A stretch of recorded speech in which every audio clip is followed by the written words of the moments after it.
Hi everyone, my name is Wentao Chen, and today I'm presenting my project on global internet censorship and its impact on at-risk populations. And it focuses on China, Iran, and Kazakhstan.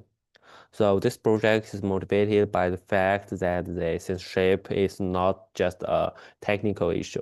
It affects the at-risk communities like the descendants, the LGBTQ user, the ethnic minorities, women, and the journalists. So it's important to understand the technical mechanism and the human consequence.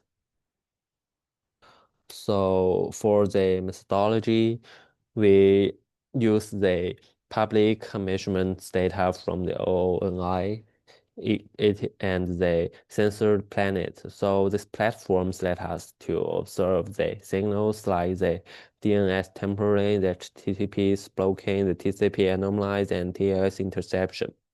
And then we align these technical anomalies with the political events.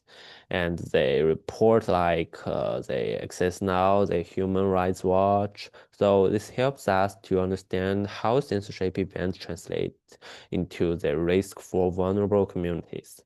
So the result is a mixed method approach that combines the quantitative trends with human-centered analysis. So this chart it shows the weakening alumni level in China. So it's a pattern of moderate rise and drop across the measurement period. So it means that the China's censorship infrastructure is active throughout the whole year. But the intensity varies. It's based on the factors like the platform updates, keyword filtering adjustment, or the policy shifts.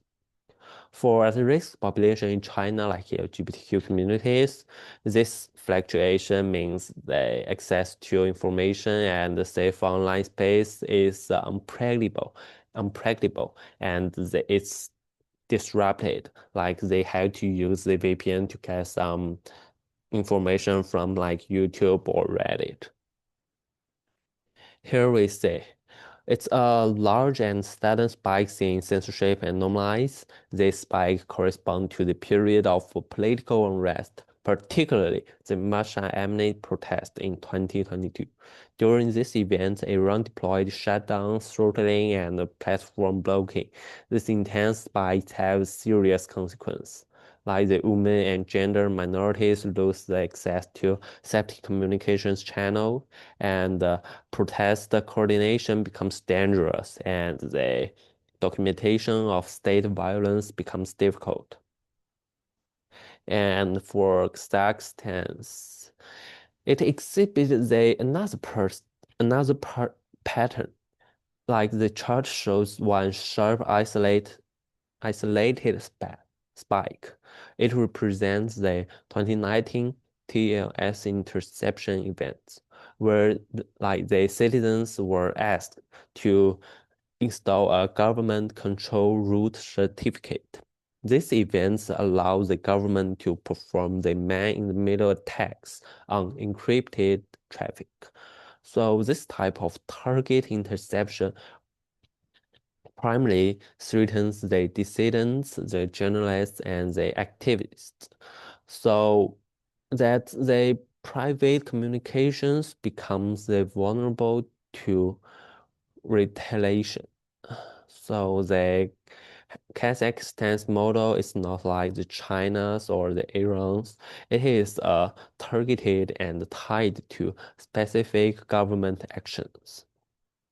So even they each country use the different techniques, the consequence coverage, the censorship reduce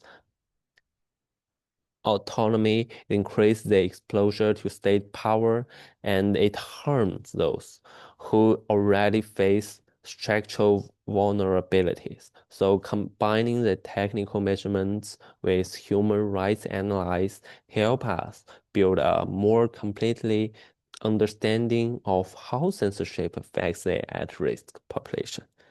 Yeah, that's all. Thank you very much.